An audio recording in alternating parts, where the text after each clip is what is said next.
नमस्कार। आपने भी अभी तक ये न्यूज तो सुनी ली होगी कि 2000 के नोट 30 सितंबर के बाद से वैलिड नहीं रहेंगे। पर मेरा ये सवाल है, आखिर क्यों सरकार ने 2000 के नोटों को बंद करने का ये फैसला लिया? इसके पीछे रीजन क्या है? तो चलिए इसको जानते हैं।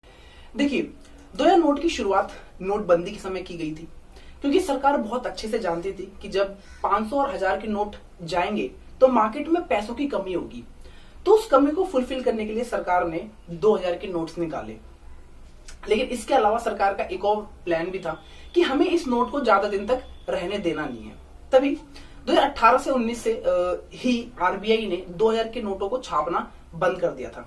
अगर आपके पास भी कोई 2000 का नोट होगा तो उसमें देखना डेट, मोस्टली आपको जो वो नोट 18 और 19 से पहले का ही प्रिंट मिलेगा। तो इसके पीछे रीजन क्या है, इसको एक एक करके जानते हैं।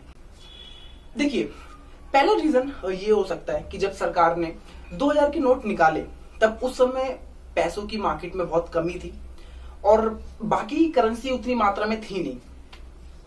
लेकिन जैसे जैसे टाइम बीतता गया, मार्केट में एक स्टेबिलिटी आई, तो गवर्नमेंट को फिर लगा कि जब अब मार्केट स्टेबल हो चुका है और भी अब करेंसी भरपूर मात्रा में हो चुकी है, तो अब हमें 2000 के नोटों को छापना बंद कर देना चाहिए। दूसरा रीजन जो मुझे लगता है, जो काफी हद तक हो सकता है, वो है ब्लैक मनी, काला धन। देखिए, नोटबंदी लगाने का भी मेन रीजन यही था कि जो काला धन है, जो ब्लैक मनी है, उस पर कैसे भी करके रोक लगाई जा सके, उस पर लगाम लगाई जा सके। आई डोंट नो वो कितना सक्सेसफुल रहा कि नहीं, वो एक अलग मैटर है। लेकिन जब सरकार 2000 के नोट लाई तो उसी के साथ साथ सरकार को भी काफी क्रिटिसिज्म का सामना करना पड़ा। कई लोगों ने ऑब्जेक्शन उठाए इस बात पर कि भैया आप ब्लैक मनी को खत्म करना चाहते हो, लेकिन आप तो इसको और बढ़ावा दे रहे हो। क्योंकि देखो, जितना बड़ा नोट होता है, जितनी बड़ी करेंसी होती है, उसको स्टोर करना और कन्वर्ट करना बहुत इजी होता है। तो शायद एक ये भी रीजन रहा हो गवर्नमेंट का कि जितना जल्दी हो सके उतना बड़े नोट को खत्म कर दिया जाए।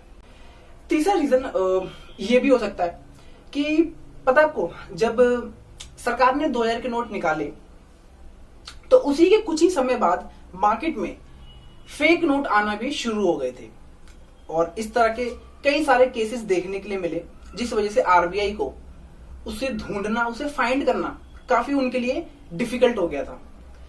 चौथा, जो कि मेन रीजन हो सकता है, कि जैसे जैसे इंडिया में डिजिटल पेमेंट बढ़ता गया, वैसे वैसे लोगों ने भी पैसों में लेन देन करना कम कर दिया। तो शायद गवर्नमेंट को भी लगा हो कि अब हमें ज्यादा बड़े नोट की जरूरत है नहीं। इसके अलावा एक पोल भी करवाया गया था जिसमें लोगों से पूछा गया कि क्या 2000 के नोटों को अब खत्म कर देना चाहिए।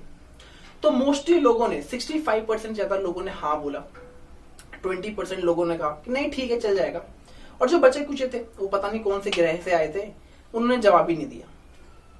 तो इनमें से कुछ एक रीजन हो सकता है शायद, जिस वजह से सरकार को लगाओ कि अब हमें 2000 के नोटों को खत्म कर देना चाहिए। और वैसे भी कुछ टाइम से 2000 के नोटों का सर्कुलेशन मार्केट में वैसे भी कम हो गया था। इवन जब मैंने ये खबर सुनी तो मैं सीधा भागते हुए एकदम मम्मी पापा के पास गया, उनको ये खबर बताई कि अब से मतलब कुछ समय बाद 2000 के नोट वैलिड नहीं रहेंगे। तो जब उन्होंने सुना ना, तो उनका कोई रिस्पॉन्स ही नहीं आया। इवन मुझसे कह रहे हैं कि हमारे पास तो एक भी नहीं है नोट। और मम्मी ये कह रही है कि मुझे तो पहले से ही पता था कि ये होगा एक दिन। मेरे मन में ख्याल आया कि यार कहीं तुम आरबीआई की गवर्नर तो नहीं हो कि तुम्हें पहले से ही पता था। तो ये कुछ रीजन है शायद। इसके अलावा अगर आपको कोई और रीजन लगता हो तो मुझे कमेंट सेक्शन में जरूर बताना। और हाँ, अगर आपके पास भी 2000 के नोट हैं तो कोई बात नहीं, पैनिक होने की जरूरत नहीं है। 3-4 महीने के टाइम है, आराम से उसे कन्वर्ट करवाना। और वैसे भी यार हम मिडिल क्लास लोग हैं, निकलेगा नहीं ज्यादा 2000 के नोट। मुश्किल तो उनके लिए है जिनके पास भैया बोरों में भरे पड़े हैं, तो उनको थोड़ा देख के चलना पड़ेगा। धन्यवाद।